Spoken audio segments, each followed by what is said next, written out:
Assalamualaikum warahmatullahi wabarakatuh. Apa kabar para sahabat semuanya? Kembali di channel Ropiadi Albar. Pada kesempatan kali ini saya akan berbagi video yang berkaitan dengan budidaya ikan hias.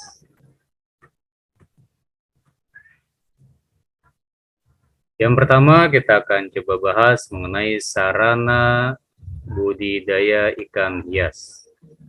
Tempat perawatan atau pemeliharaan ikan hias yang pertama, tempat atau wadah yang bisa digunakan untuk budidaya ikan hias bisa diantaranya adalah akuarium, kolam, bak semen, dan bisa juga kolam terpal.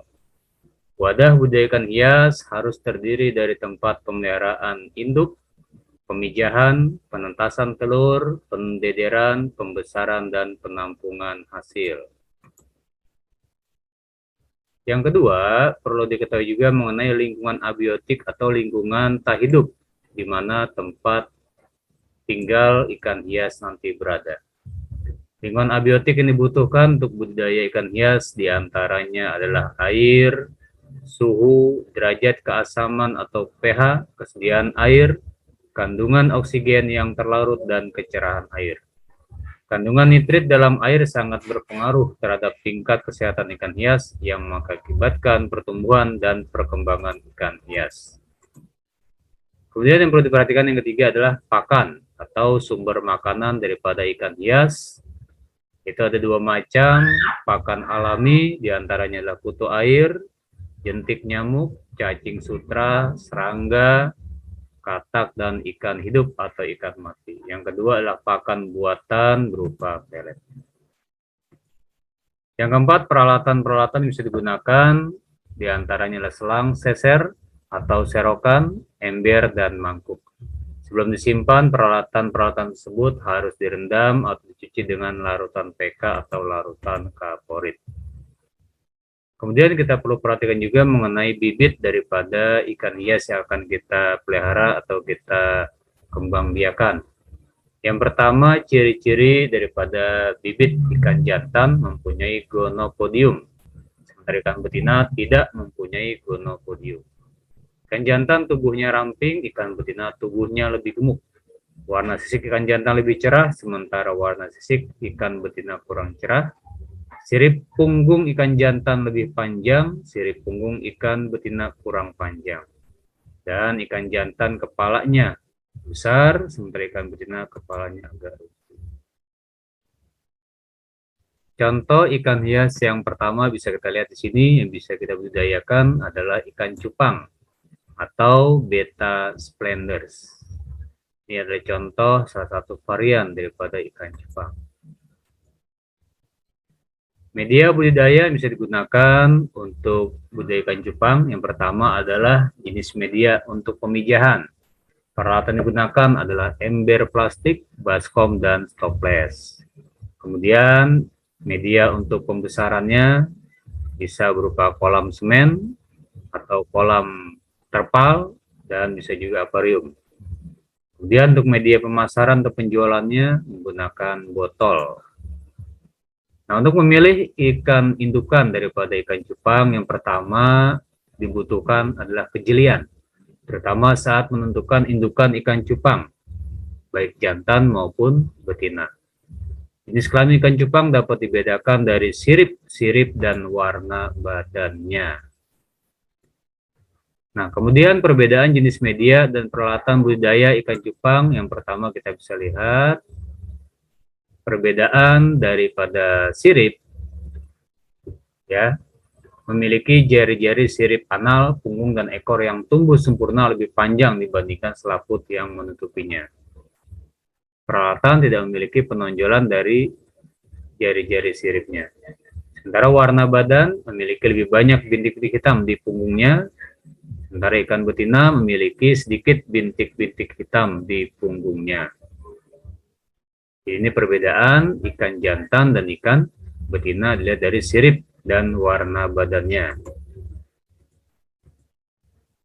Ini contoh ikan cupang jantan, yang sebelah kanan contoh ikan cupang betina. Kemudian selanjutnya bisa kita simak proses pemijahan daripada ikan cupang. Yang pertama, siapkan wadah yang bersih dan kering. Isi dengan air, jangan terlalu tinggi ya, kurang lebih setinggi atau sedalam 15 cm. Kemudian masukkan ikan jantan. Kemudian induk betina dimasukkan ke wadah yang sudah berisi induk ikan jantan. Beri makan ikan cupang secukupnya. Lalu induk betina diangkat untuk dipindahkan ke tempat lain, tentunya ketika proses pengeluaran telur sudah dirasa cukup. Untuk pembesarannya bisa kita gunakan di sini adalah jenis makanan yang harus kita perhatikan berdasarkan usia ikan cupang. Usia ikan cupang berusia 7-10 hari, maka jenis makanannya kuning telur ayam telah dimasak dan dihancurkan, kutu air yang disaring dan diberikan sehari sekali. Kemudian jika usianya sudah menginjak 2 minggu, diberikan pakan atau jenis makanan yang kutu air hidup 2 kali dalam sehari. Semakin besar atau semakin bertambah usia ikan cupang menginjak 3 bulan, maka sudah bisa diberikan makan jentik nyamuk halus. Selanjutnya perlu diperhatikan juga adalah pencegahan hama atau penyakit yang menjangkiti atau menyerang ikan cupang.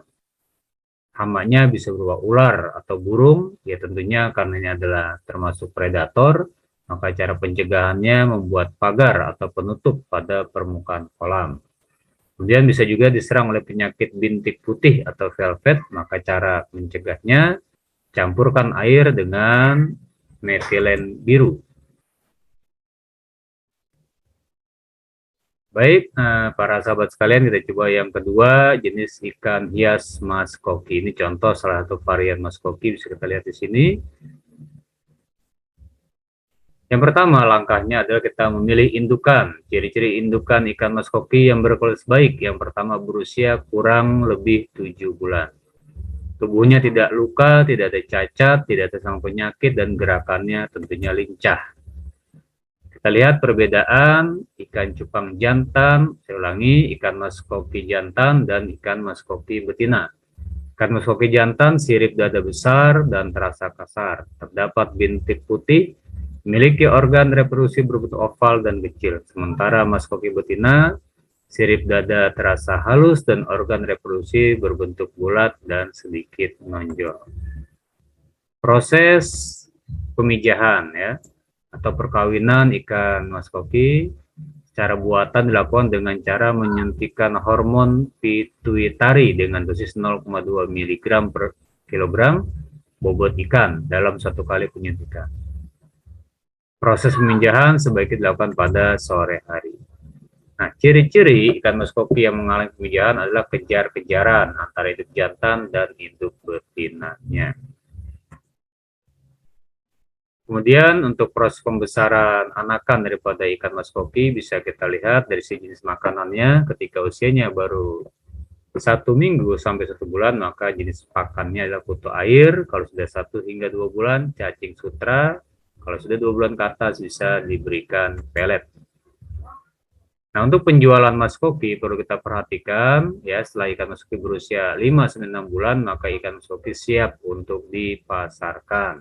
Nah, cara pengemasannya dengan menggunakan kantung plastik es dengan kapasitas 1 kg yang tentunya sudah ditambahkan dengan oksigen, berisi 1 ekor ikan. Lalu ikan mas koki dimasukkan ke karung atau styrofoam.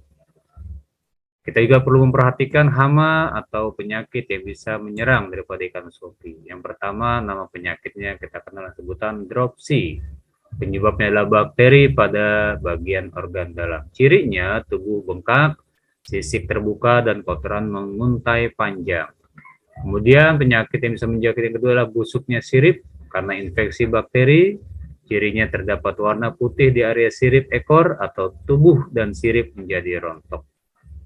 Kemudian flu ikan ya, karena infeksi virus, cirinya terdapat bintik putih pada sisik ikan.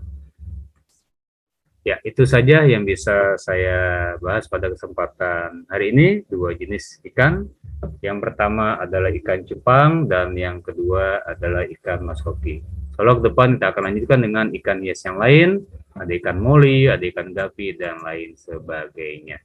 Ya, terima kasih, mudah-mudahan bermanfaat. Kurang lebihnya saya akhiri. Assalamualaikum warahmatullahi wabarakatuh.